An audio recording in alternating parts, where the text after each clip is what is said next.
In the ancient world where survival itself was a daily struggle, one man's extraordinary vision transformed an empire and saved countless lives. This is not just a tale of faith, but a masterclass in business strategy, crisis management, and ethical leadership. 4,000 years ago, in a time of extreme volatility, Joseph of Canaan pioneered economic principles that modern business schools still teach today. His journey from slave to prime minister of Egypt remains one of history's greatest entrepreneurial success stories. Joseph was the 11th son of Jacob, a wealthy livestock owner in Canaan. Unlike his brothers who were content with maintaining the family business, Joseph possessed something rare, a visionary mind. As a young man, he experienced dreams that suggested future leadership, dreams of sheaves of wheat and celestial bodies bowing to him. Every entrepreneur begins with a vision that others often fail to understand. Joseph's ability to see beyond the present reality, a fundamental trait of successful business leaders, threatened those comfortable with the status quo.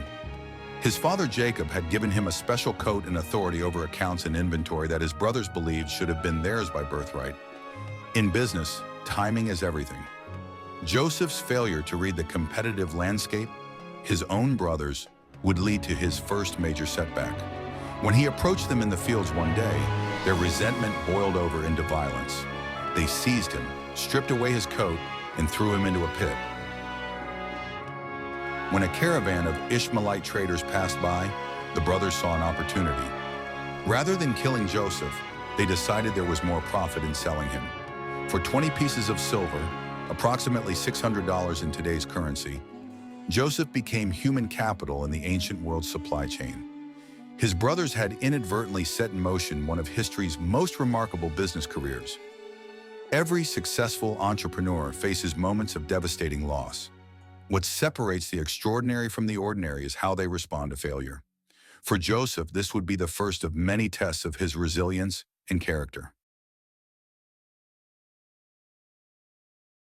Sold to Potiphar, captain of Pharaoh's guard, Joseph faced a choice that all entrepreneurs confront: succumb to circumstances or innovate within constraints. He chose the latter, applying himself diligently to every task assigned to him. Joseph demonstrated a fundamental business principle: create value wherever you are. Starting with small responsibilities, he built systems that maximized efficiency and minimized waste, skills that would later save an empire. Potiphar noticed these improvements. The accounts were in order, the staff was efficient, and profits had increased threefold under Joseph's management. In just a few years, Joseph had risen from slave to CEO of Potiphar's entire estate. His business acumen had transformed his master's wealth and established his reputation as an exceptional manager.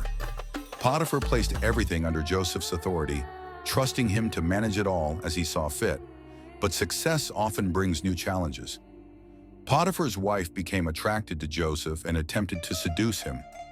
She approached him when they were alone, suggesting that no one would know of their indiscretion.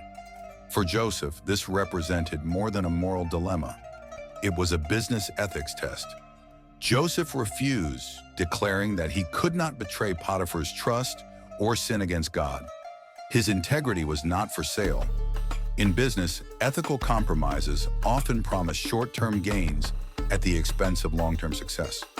Joseph understood that moral bankruptcy eventually leads to business bankruptcy. His refusal had immediate consequences. Potiphar's wife, humiliated and angry, accused Joseph of assault. Despite his innocence, Joseph was imprisoned. Sometimes in business, doing the right thing comes at a tremendous cost. Joseph's unwavering commitment to his values cost him everything he had built. Or so it seemed. Great entrepreneurs see opportunity where others see only obstacles. Joseph's response to imprisonment would reveal the resilience that defines business legends. Rather than wallowing in self-pity, he applied the same principles that had served him in Potiphar's house. The prison warden soon noticed Joseph's organizational abilities and placed him in charge of other prisoners. Within the constraints of prison, Joseph created a microeconomy that functioned with remarkable efficiency. He turned a liability into an asset, demonstrating that entrepreneurial thinking works in any environment. Among the prisoners were two of Pharaoh's former officials, his cupbearer and baker. When both men experienced troubling dreams, they turned to Joseph for interpretation. Joseph explained that the cupbearer would be restored to his position within 3 days, while the baker would be executed. He asked the cupbearer to remember him when he was restored to Pharaoh's court. Networking, building relationships that create mutual value, is essential in business. Joseph provided a service to the cupbearer, then positioned himself for a future opportunity. When the cupbearer was released, Joseph asked him to mention his case to Pharaoh, hoping for a review of his unjust imprisonment. But the cupbearer, enjoying his restored position, forgot Joseph completely. 2 full years passed with Joseph still in prison. In entrepreneurship, timing is everything, and Joseph's moment was about to arrive, though not on his preferred schedule. Crisis creates opportunity for those prepared to offer solutions. When Pharaoh experienced disturbing dreams that none of his advisors could interpret, the stage was set for Joseph's greatest business venture. The dreams featured 7 fat cows being devoured by 7 thin ones, and 7 healthy heads of grain consumed by 7 blighted ones. The cupbearer suddenly remembered Joseph's gift for dream interpretation and mentioned him to Pharaoh. After 13 years of slavery and imprisonment, Joseph was brought before the most powerful man in the known world. This was his pitch meeting, his chance to present a business plan that would change history. When Pharaoh stated that he had heard Joseph could interpret dreams, Joseph's response revealed his character. He did not claim personal credit, but acknowledged a higher power, saying it was not in him, but God who would give Pharaoh a favorable answer. This humility, rare in business, would become a cornerstone of his leadership style. After hearing Pharaoh's dreams, Joseph provided both interpretation and solution. The dreams foretold 7 years of abundance, followed by 7 years of severe famine. Joseph didn't just identify the problem, he proposed a comprehensive solution. This is what separates entrepreneurs from dreamers, the ability to execute a vision.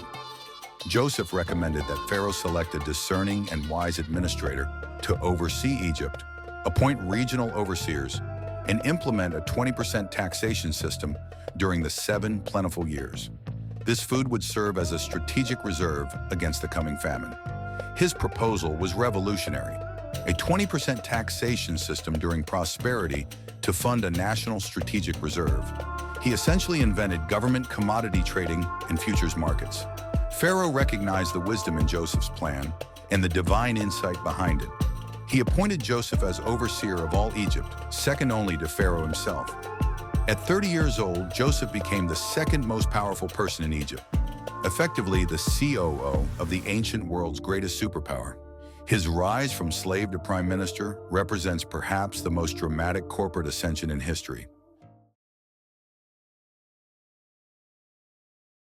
Joseph implemented his business plan with remarkable efficiency. During 7 years of abundance, he created the world's first large-scale commodity storage system, collecting 20% of all agricultural output. The amount of grain stored was beyond measure, filling storehouses throughout Egypt. Joseph understood that preparation creates opportunity. While others enjoyed the prosperity, he focused on the coming crisis, a hallmark of visionary business leadership. He directed his officials to continue collection and record everything, knowing the future of Egypt depended on their diligence. When the famine struck, it was severe, but unlike other nations, Egypt was prepared. Now came the second phase of Joseph's business strategy. As people came to him pleading for food, Joseph made a crucial decision. He would not simply give away what they had stored, as that would deplete reserves too quickly and create dependency. Instead, he implemented a sales system at fair market prices. For those who could not afford to pay with money, Joseph accepted livestock, land, and labor as payment. This was not heartlessness, but business wisdom. By selling rather than giving away the stored grain, Joseph accomplished 3 critical objectives. First, he prevented hoarding and waste by establishing value. Second, he created a sustainable model that would last the full 7 years.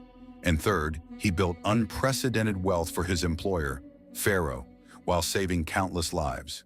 As the famine spread beyond Egypt's borders, people from surrounding nations came to buy grain. Egypt became the breadbasket of the ancient world. Joseph had transformed a crisis into an opportunity, positioning Egypt as the dominant economic power in the region. By the end of the famine, Joseph had acquired for Pharaoh nearly all the money, livestock, and land in Egypt. He then implemented an agricultural leasing program where people could work the land in exchange for 20% of their produce going to Pharaoh, creating the world's first sharecropping system. The people acknowledged that Joseph had saved their lives, and they willingly became Pharaoh's servants in gratitude. Joseph had created a win-win scenario. The people survived, and Pharaoh's wealth and power multiplied exponentially. This balance between profit and social good defines truly great business leadership. 20 years after being sold into slavery, Joseph faced his brothers again, now as supplicants before his authority. In business as in life, how we handle power reveals our true character. The brothers did not recognize the Egyptian official before them as their long-lost brother. Joseph implemented a series of tests to determine if his brothers had changed. Like any good business leader, he needed to assess character before moving forward with reconciliation. He accused them of being spies, detained one brother as collateral, and demanded they bring their youngest brother Benjamin on their next visit. When the brothers returned with Benjamin, Joseph tested them further by planting his silver cup in Benjamin's sack and then threatening to enslave him. When Judah, the same brother who had suggested selling Joseph, offered himself as a slave in place of Benjamin, Joseph had his answer. True transformation had occurred. Joseph revealed his identity to his stunned brothers. Rather than seeking revenge, he offered forgiveness and perspective. He told them not to be distressed or angry with themselves for selling him, explaining that God had sent him ahead to preserve life. It was not them who sent him to Egypt, but God working through their actions for a greater purpose. Joseph demonstrated perhaps the most powerful business principle of all, the ability to forgive and transform past failures into future opportunities. He invited his entire family to move to Egypt, where he could provide for them during the remaining years of famine. Even in family reconciliation, Joseph thought like an entrepreneur, creating value for all parties involved. He positioned his family to prosper in the region of Goshen while contributing to Egypt's economic diversification through their livestock management skills. Pharaoh approved this arrangement, offering the best of the land to Joseph's family. Joseph lived to the age of 110, overseeing decades of Egyptian prosperity that his business acumen had made possible. His legacy extended far beyond his lifetime, establishing economic systems that would influence the ancient world for generations. Joseph's business principles remain remarkably relevant today. First, he maintained unwavering integrity, even when compromise would have been easier and seemingly beneficial. Second, he created value in every circumstance, whether as a slave, prisoner, or ruler. Third, he implemented strategic planning that balanced short-term needs with long-term sustainability. Fourth, he practiced ethical capitalism, generating profit while serving people. And finally, he maintained humility, acknowledging a higher purpose beyond personal gain. The story of Joseph reminds us that true entrepreneurial success isn't measured merely by wealth accumulated, but by lives impacted. His business strategies saved countless people from starvation while creating unprecedented prosperity. Joseph's approach to business challenges us to consider how our entrepreneurial endeavors might serve a greater purpose. His story demonstrates that profit and purpose need not be mutually exclusive. In fact, they can powerfully reinforce each other. Consider how Joseph's strategic foresight mirrors today's business continuity planning. His ability to anticipate market changes and position resources accordingly remains a fundamental principle taught in business schools worldwide. Perhaps most remarkably, Joseph never allowed his success to separate him from his values. Despite wielding enormous power, he remained committed to ethical leadership and acknowledged the divine source of his abilities. In a world obsessed with quarterly results, Joseph's story challenges us to think in terms of generations. His faith gave him the courage to make difficult decisions with long-term vision. His business acumen provided the framework to execute that vision effectively. Joseph, slave, prisoner, dreamer, interpreter, strategist, Savior, reconciler. Perhaps history's greatest example of divine entrepreneurship. You intended to harm me, but God intended it for good to accomplish what is now being done, the saving of many lives. Genesis 50:20.